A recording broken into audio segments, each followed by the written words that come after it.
Hello అండి, welcome back to my channel. ఈరోజు మళ్ళీ వచ్చానండి నేను.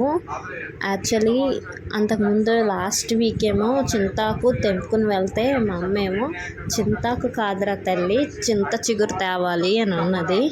అయితే సరే అని చెప్పేసి, అంటే ఏదైనా ఆకంటే ఆకే కదా అని చెప్పేసి నేను ఆకు కోసుకుని వెళ్ళిపోయాను. దానికేమో అది మా అమ్మ పప్పులో వేసింది కానీ అది ముదురైపోయింది ఆకు. అందుకని చెప్పేసి మా అమ్మ మళ్ళీ చింత చిగురు తెమ్మని చెప్పిందని మళ్ళీ చింత చిగురు కోసం ఇంకా ఏమైనా మ్యాంగోస్ ఏమైనా దొరుకుతాయేమోనని అటు సైడ్ వెళ్ళాను కానీ ఒక్క మ్యాంగో దొరకలేదు. అందరూ తెంపేశారు, అస్సలు ఒక్కటి కూడా లేదు. అన్ని చెట్లు, అక్కడ చాలా చెట్లు ఉన్నాయి మ్యాంగోస్ చూసాను కానీ అస్సలు లేవు. సరేలే అని చెప్పేసి చింత చిగురు తెంపుకొని వెళ్ళాను. మొత్తం పక్క నుంచేమో నెమళ్ళు ఫుల్గా అరుస్తున్నాయి. ఎక్కడ ఉన్నాయి అని చెప్పేసి మొత్తం చూస్తున్నాం. అక్కడక్కడ ఎగురుతూ ఉన్నాయి. భలే ఉన్నాయండి. ఎప్పుడు మ్యూజియంలో చూడడమే కానీ ఈసారి అయితే రియల్గా చూశాను. భలే అనిపించింది. కానీ వీడియో తీసేలోపే అవి పారిపోతున్నాయి. పక్కనే పాము పుట్ట ఉందండి, అందులో పాములు కూడా ఉంటాయంట. అదిగోండి అక్కడ ఉంది.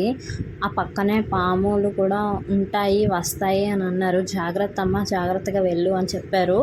సరే అని చెప్పేసి ఇగో ఈయన తీసుకుని వెళ్ళాను. వీడియో తీయడానికే సతమతం అయిపోతున్నారు. తొందరగా కట్ చేయి అని.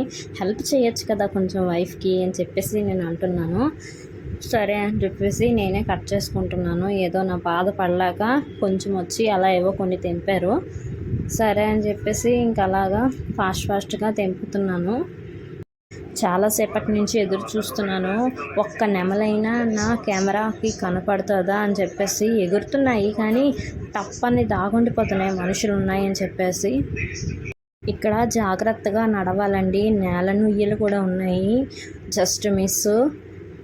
పక్క నుంచే వెళ్ళాము. తర్వాత చూస్తే అది నేల నుయ్య, చాలా లోతుంది. ఇలా పొలాల మధ్యన గట్రా నేల నుయ్యలు చేలుకి వాటరింగ్ చేయడం కోసం వాళ్ళు అలా పెట్టారు. కానీ నైట్ టైం అయితే చాలా భయంకరంగా అనిపిస్తుంది. ఇక్కడైతే నేను ఫాస్ట్గా తెంపుతున్నాను. ముళ్ళులు గుచ్చుకుపోతున్నాయి. ఫస్ట్ టైము ఇలాగా మన ఆంధ్ర సైడు అలా అయితే ఎక్కడ కూడా చింత చిగురు ఇలాగ దొరకడం కష్టమేమో నాకు తెలిసి. ఇక్కడంటే మేమున్న దగ్గర అయితే ఎక్కువగా ఎవరు ఏమీ వండుకోరు. ఇలాగా అంటే వండుకుంటే మంచిది అని బహుశా తెలియకపోవచ్చు. అందుకే అక్కడక్కడ అలా ఉన్నాయి. మనకి తెలుసు కాబట్టి హెల్త్కి మంచిది కదా అని చెప్పేసి వెళ్ళిన ప్రతిసారి నేను ఇలా చింత చిగురు తెంపుకుంటున్నాను. చాలా హెల్త్ బెనిఫిట్స్ ఉన్నాయి. పప్పులో వేసుకుంటే చాలా బాగుంటుంది. మా అమ్మ ఉన్నప్పుడే అన్ని రకాలు వండించుకొని తింటున్నాను. ఎందుకంటే మా అమ్మ వెళ్ళిపోతే అంత మంచిగా నాకు, అంటే ఎవరికైనా అమ్మ వంట అంటేనే ఇష్టం కదా, అలాగే నాకు కూడా మా అమ్మ వంట, చేతి వంట అంటే నాకు చాలా ఇష్టం. ఈ చెట్లు, పిల్లలైతే ఇక్కడ ఉయ్యాల కట్టుకుని ఊగుతున్నారండి. చాలా బాగున్నది. ఈ అట్మాస్ఫియర్ అంతా చూస్తుంటే నాకు చిన్నప్పుడు నేను పెరిగిన ఆ వాతావరణం అంతా ఒకేసారి గుర్తొస్తూ ఉన్నది. చాలా అంటే చాలా బాగుంది. భలే ఉంది. మంచిగా ఉంటుంది ఇలా చేలు మధ్యన.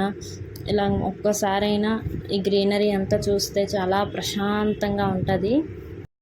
ఇంకా అలా చేలు మధ్యలోకి వెళ్దాం అనుకుంటున్నాను. ఫస్ట్ టైము, నేను ఎప్పుడు పొలాలు ఎప్పుడూ చూడలేదు, ఇదే ఫస్ట్ టైము. ఆ లోపలికి వెళ్ళి చూస్తాను ఎలా ఉంటుంది ఏంటి అని చెప్పేసి.